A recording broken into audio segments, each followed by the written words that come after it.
Rudo had always lived in the slums, the kind where people survived by breaking into junkyards owned by the rich just to salvage anything remotely useful. But his world turned upside down when he was falsely accused of murdering his foster father and thrown into an abyss and had to fight monsters and humans to survive. The world he lived in was clearly split into two: the luxurious city above where the rich lived like royalty, and the slums below where folks like Rudo scraped by. The one shared feature between the two, the pit. A place so foul it accepted everything, even criminals. In the city, wastefulness was a daily affair. A rich woman casually told her daughter to throw away a brand new puppy toy because it had a small tear.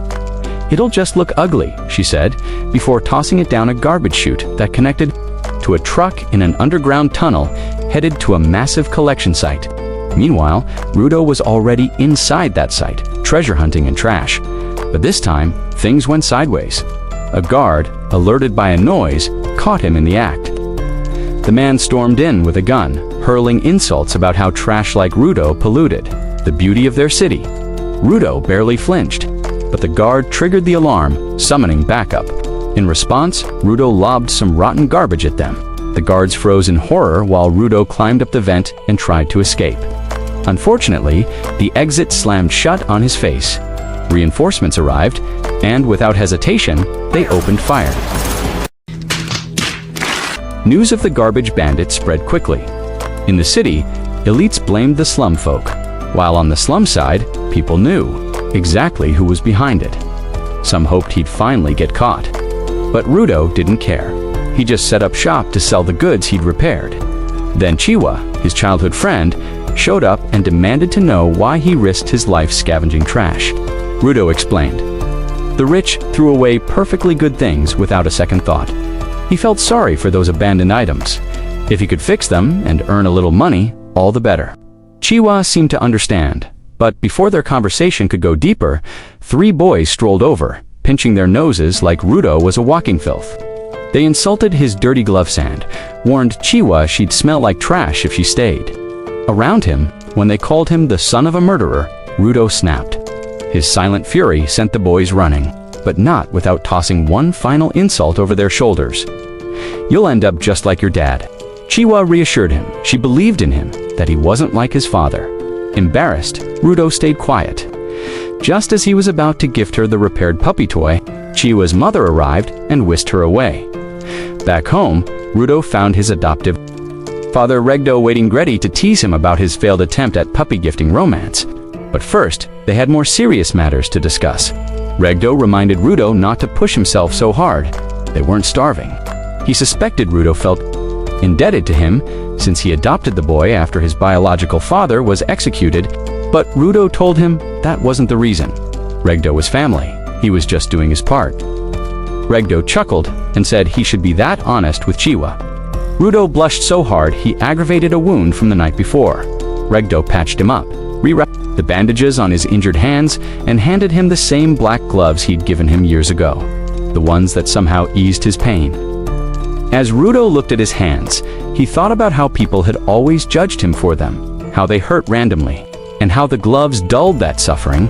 Regdo urged him to confess his feelings to Chiwa soon, or someone else might win her over.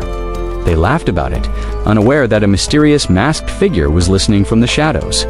The next day, Rudo finally mustered up the courage to talk. To Chiwa, as he made his way to her, he passed by a public execution, another criminal being dumped into the pit. It was a harsh but common sight. Chiwa appeared beside him, commenting on how brutal the spectacle was. Rudo panicked, unprepared. To face her, she suddenly expressed her worry. She didn't want him ending up in the pit. She understood that some things didn't deserve to be thrown away, but risking his life wasn't worth it. Rudo mentioned that Regdo said the same thing. That's when Chiwa added, "Well, that's because he loves you too." Pow!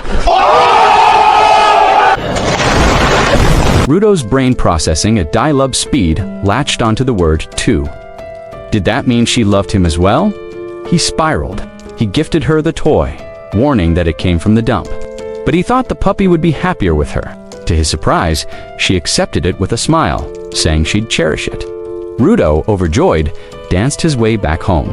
ready to brag to Regdo, but the joy ended there. As he opened the door, he froze. Regdo lay on the floor, a masked man standing. Over him, the man turned and stabbed Regdo deeper before Rudo could react. He charged at the intruder, but one swift blow knocked him out cold. When he came to, Regdo was still barely alive. With his dying breath, he told Rudo to run. Guards soon burst in, saw the scene, and arrested Rudo. They pinned him down, ignoring his protests, claiming they had caught him red-handed. Rudo begged them to chase the real killer, but they simply knocked him out again. Rudo was sentenced to death. The entire slum showed up to watch. Even city elites came to witness the spectacle. The judge gave a grand speech on the sanctity of life and declared that Rudo's punishment is death by the pit. Rudo scanned the crowd, desperately looking for a familiar face. His eyes landed on Chiwa. He shouted to her that he didn't kill Regdo, but Chiwa just shook her head. She dropped the puppy toy and walked away. My disappointment is immeasurable, and my day is ruined. That broke Rudo. He snapped at the crowd, calling them mindless sheep, meatbags without a brain. He vowed vengeance on all of them. And just then, he spotted the masked killer in the crowd, but it was too late. He was thrown into the pit. He fell endlessly and eventually passed out. When he landed, the mountain of trash broke his fall. He was somehow unharmed, except for the smell. Even a trash expert like him was overwhelmed.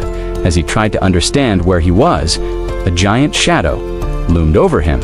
A monster made entirely of garbage. Peered terrified, Rudo ran. But more trash beasts emerged. He tried dodging their attacks, but was quickly cornered. The air was toxic. His lungs burned, and blood poured from his mouth. Just when he was ready to give up, Regdo's dying words echoed in his mind. That's when something awakened in him. A strange light appeared from the trash. Highlighting a metal pipe, he grabbed it and stood tall, declaring he'd climb back, up and get revenge. When a monster attacked, he swatted it away with such force it flew into another creature. That caught the attention of a mysterious resident of the pit who was watching in awe.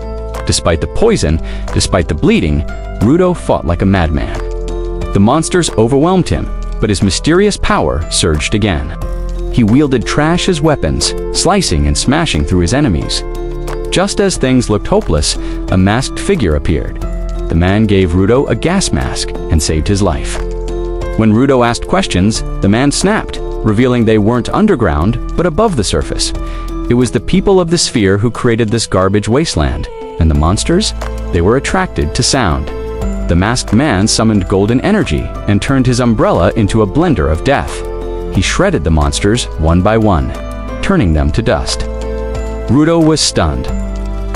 After the battle, the man introduced himself as Cleaner. He then collapsed from the poisonous air after foolishly removing his mask to talk. Rudo fainted too. He dreamed of being a child again, asking Regdo if objects had souls. Regdo told him it was an old legend, but one worth believing.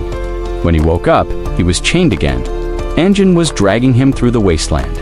Rudo wanted revenge, Butanjin told him. Returning to the sphere was nearly impossible. It was a floating fortress, constantly on the move. Anjin eventually dumped him at a cleaner site and vanished.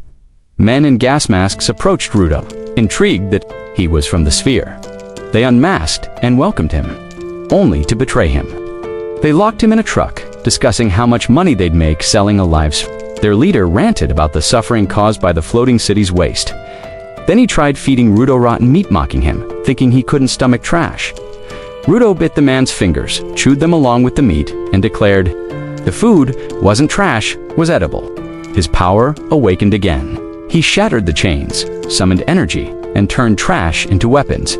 He crushed his captors, even turning a tire into a rare energy-infused weapon. Anjin watched from afar, grinning. Rudo was a giver, someone who could awaken the soul of objects, a rare force. Rudo nearly killed the leader in a rage. Butanjin stopped him. The power faded, the tire crumbled, and Rudo passed out from exhaustion. Anjin apologized. It had all been a test. He offered answers and one condition: join the cleaners and fight the monsters. Rudo was speechless. But the story paused there. Like and subscribe if you want to know what happens next. Thanks for watching. See you in the next one.